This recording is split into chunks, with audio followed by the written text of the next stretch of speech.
Reviews: Star Trek: Strange New Worlds Episode 5 Review, Spock Amok. Star Trek: Strange New Worlds Episode 5 tries its hand at comedy and proves it's as good at being funny as it is at everything else. This Star Trek: Strange New Worlds review contains spoilers. Star Trek: Strange New Worlds Episode 5. Star Trek: Strange New Worlds' first season has ticked a lot of boxes thus far. From stories of alien encounters that run the gamut from hopeful first contacts to high-octane face-offs and deft character work that adds intriguing new layers to the series' central players, even those we thought we already knew. Now, with Spock Amok, Strange New Worlds tries its hand at comedy, and while the hour isn't a terribly substantial one in terms of larger forward narrative progress, it's an utterly delightful time. No. The setup is broad enough to give most of the main cast something to do and, perhaps more importantly, it's honestly just fun to watch.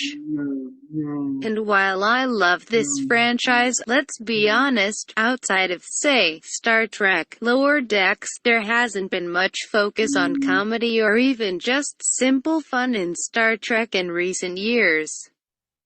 Are there elements of this episode that are deeply silly? Absolutely. Playing Nurse Chapel's chaotic dating life for laughs is going to get real old real quick, and we probably could have done with a bit less of Una and Lawton's attempts to prove they too are people who can actually enjoy themselves outside of work. But these are exactly the sort of slice-of-life stories I love precisely because they let us get to know these characters as people outside of the missions they serve. Una and Lawton's friendship is adorable, and their good cop bad cop routine is flawless. There's nothing wrong with episodes that have low stakes and straightforward problems to solve. Like an awkward diplomatic meeting with some rude aliens, or a relationship misunderstanding. The basic premise of the hour is that pretty much everyone's on some well-deserved shore leave while the Enterprise gets fixed up after its close encounter with a black hole. Dr. Mbenga is excited to fly fish in a hat that I can only assume is an antique. Chapel is looking forward to seeing a guy she's sort of dating, Red, hooking up with. And Spock's planning to spend some quality time with his fiancée T'Pring, who has made a special trip to make up for their last interrupted visit in the series pilot. Strange New Worlds deserves a lot of credit for the deft way it turns Spock and T'Pring's romance, a relationship that we all already know is canonically doomed according to Star Trek. The original series episode, Amok Time, into something that's genuinely interesting and emotionally compelling. I like the two of them together, dang it. More fodder for our throwing cannon to the wind's conspiracy theories. Perhaps. Star Trek: Discovery Season 2 spent a lot of time wrestling with Spock's various childhood traumas vis-a-vis his relationships with Michael and Sarek. So the fact that Spock Amok manages to make revisiting many of those same issues here feel both fresh and necessary is a relief. Perhaps it's because making peace with the two sides of himself is essentially Spock's life's work. And this story feels like nothing so much as just one piece in what is naturally a very long road. Given that he is one of the two Strange New Worlds characters we came into this story already having something of a pre-existing relationship with, this episode could have gone a lot of different ways. But thankfully it manages to find a solid balance between respecting the story that Discovery introduced and forging its own path. Read more TV Star Trek Strange New Worlds Episode 5 Easter Eggs and Reference Guide TV Star Trek Strange New Worlds Episode 4 Review Memento Mori. The idea that Spock, who repeatedly chooses Starfleet because Starfleet doesn't ask him to pick a side between his two identities, is afraid that he won't be Vulcan enough for T'Pring or human enough for his shipmates manifested in a literal nightmare of him fighting himself makes a lot of sense to me, and is a version of this character that exists at a natural spot in between what we saw in Discovery and the Spock of the original series. And, hey, the inclusion of the music from Amok Time was a nice touch. Plus, I'm always down for a good accidental body-swapping story. And the fact that it's two differently gendered Vulcans forced to pretend to be the other while gaining a new understanding of their partner's perspective along the way just makes it all even more fun to watch. Is T'Pring possibly a little too understanding of her betrothed's consistent desire to put Pike and the Enterprise first? Maybe. But Ethan Peck and Ji-san do share a charmingly offbeat chemistry and, surprise, both are fantastic comedic performers, as evidenced by their hilarious ability to seamlessly differentiate between the normal characters they play and their body-swapped versions using little more than simple changes in vocal inflection and physical stance. Bonus points to Anson Mount's reaction shots to literally everything involving T'Pring and Spock in one another's bodies. Spock Amok also comes the closest this series has yet managed to defining a larger mission statement for the Pike era of Star Trek: radical empathy, or the idea that what all anyone wants, regardless of their species, is the opportunity to be heard.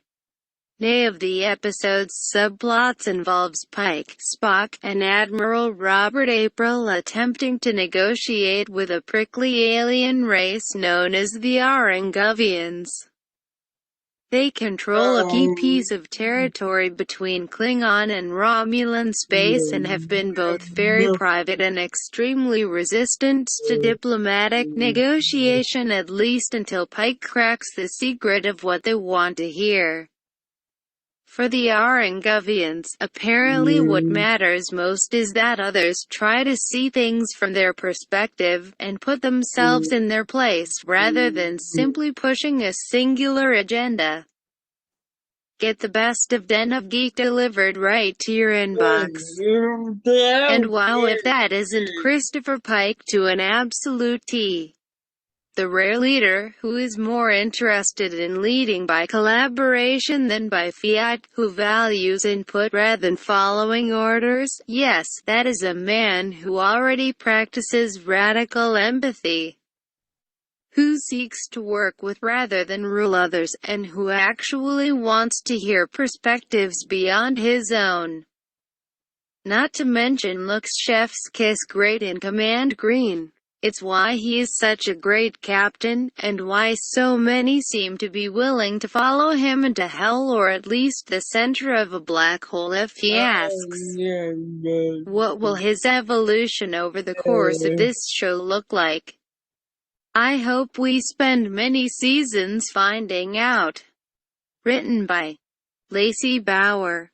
Lacey Bauer is a digital producer by day, but a television enthusiast pretty much all the time. Her writing has been featured in Paste Magazine, Collider. Read more from Lacey Bauer.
the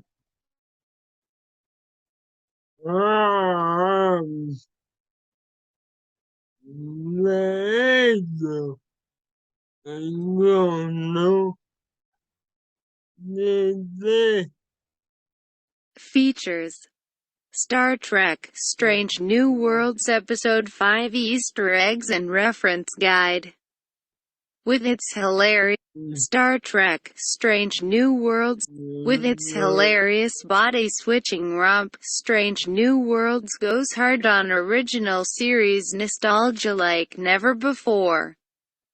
This article contains Star Trek: Strange New Worlds spoilers. Although Strange New Worlds doesn't require a casual viewer to know anything about Star Trek, it certainly doesn't hurt. Especially with the latest episode, the utterly hilarious episode, Spock Amok.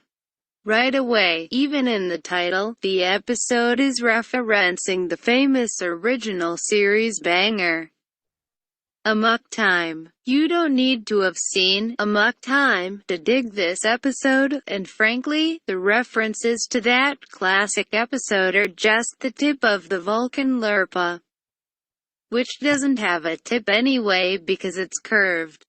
You get it.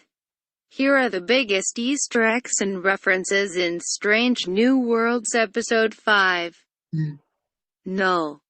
Amok Time opening. The opening of the episode, in which Spock fights a human version of himself within a dream, references Amok Time in several ways. Overall, the scene foreshadows Spock's actual wedding ceremony to T'Pring in Amok Time, in which she invokes the Caliph, forcing Spock to fight for her to the death. In the classic episode, Spock fights Kirk. Here are the specific visual cues taken straight from Amok Time. Spock banging the gong. Spock flashing the Vulcan salute which originated in Amok Time. Spock's shirt is ripped almost exactly the way Kirk's gets ripped in Amok Time. Finally, there's a wonderful musical Easter egg here. Strange New Worlds composer Nami Mad reuses Gerald Fried's score for Amok Time. Specifically, we get a new version of Fried's famous piece of TOS music, The Ritual, The Ancient Battle, Second Croika. Human Spock. Notably, this is the first time we've seen a fully human Spock on screen in any Star Trek ever. However, the IDW comic series set in the Kelvin timeline did briefly introduce an alternate reality where Spock embraced his human side and became Simon Grayson, even going so far as to have his Vulcan ears surgically altered. Counting regular Spock, we actually see 4 different Spocks in this episode. Spock as himself, human Spock dream sequence, fully Vulcan Spock dream sequences, and T'Pring as Spock. Spock's leather outfit. Although this opening sequence has a lot of TOS Easter eggs, Spock's leather outfit does recall one of his costumes from Discovery Season 2. Starbase 1. Speaking of Discovery, Spock mentions that Starbase 1 has been repaired after the Klingon War. This references the events of Discovery Season 1, a time in which the Enterprise was far away from Federation space. T'Pring's greeting. T'Pring says to Spock, "Parted from me and never parted." This line in Spock's response referenced their reunion in Amok Time. However, in that episode, the exchange was done over the viewscreen, in full view of the crew. Get the best of Den of Geek delivered right to your inbox. We're told the Aranguvian Protectorate is the fastest route to the other side of the Beta Quadrant.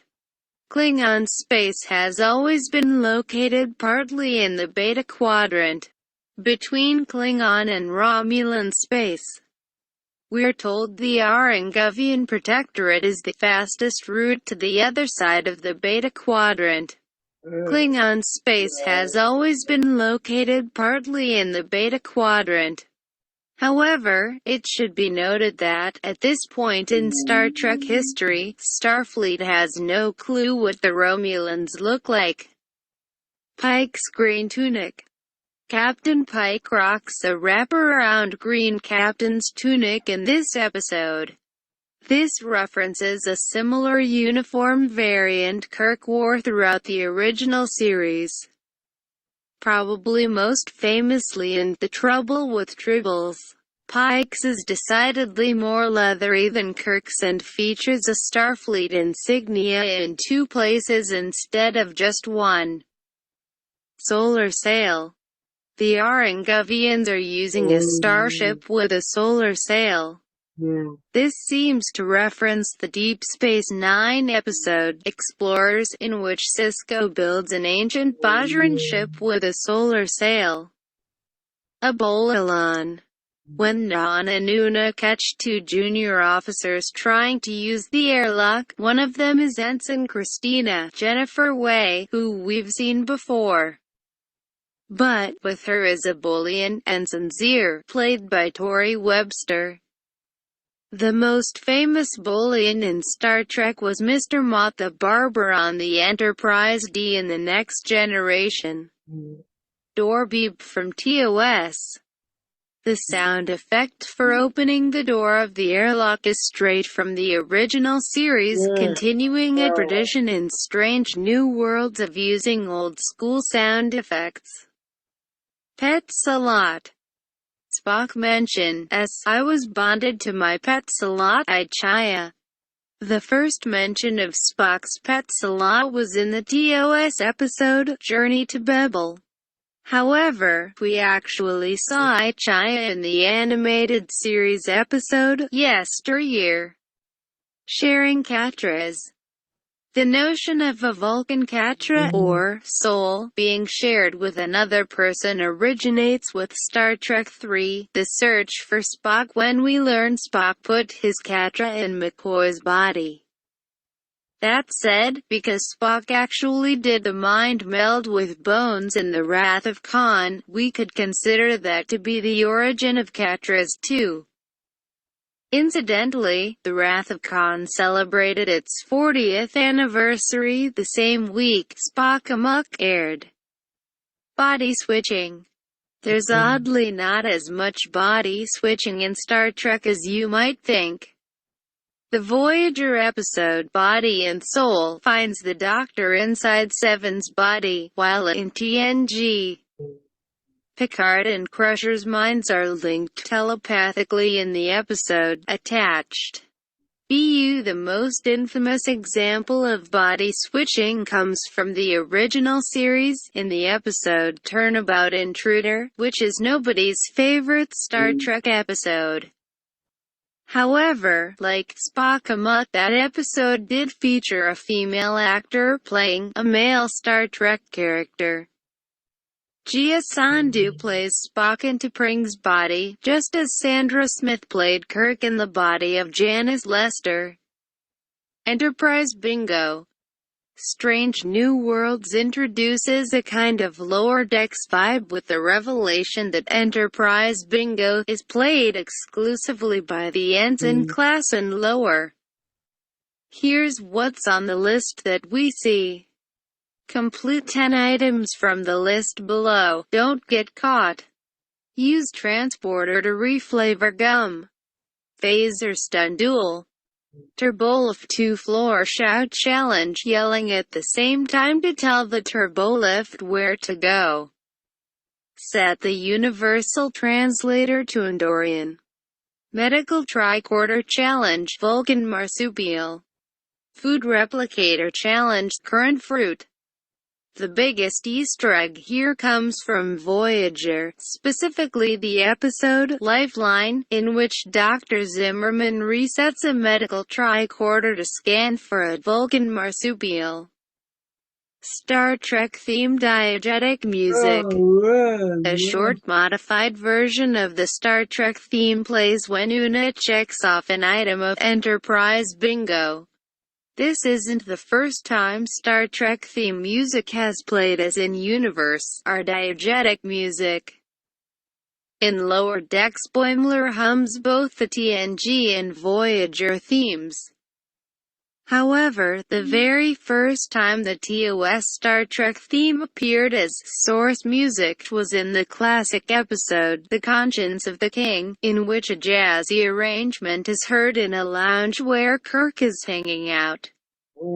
Basically, yes, the Star Trek music exists in the Star Trek canon. Hit you with a lerpa. Ortegas tells Chapel, never get in the middle of a Vulcan relationship. They will hit you with a lerpa. This references the Vulcan weapon with the curved blade and the blunt end first seen in Amok Time. Ortegas says she still has scars from lerpa. What Vulcan relationship did she get involved in? Mbanga's Vulcan medical background. Mbanga mentions he spent a lot of time studying Vulcan medicine. This references a private little war, in which TOS Mbanga knows exactly how to cure Spock. Call me Christine. Chapel's crush on Spock is very evident in this episode, which references the original series in a big way. The idea that Spock would call her Christine, and not Nurse Chapel, or Ms. Chapel, references the episodes The Naked Time, and, of course, Amok Time. In Amok Time, Chapel makes Spock some Vulcan plow meat soup which he rejects. However, in that episode, just before reuniting with T'Pring, Spock asks Chapel to make it for him again. In this way, Spock Amok brings things full circle with Amok Time. Spock may actually prefer to have a conventional human relationship with Chapel, but wants to make things work with T'Pring. Written by Ryan Britt. Ryan Britt is a longtime contributor to Den of Geek. He is the author of the forthcoming book Phasers on Stun. How the Making and Remaking. Read more from Ryan Britt.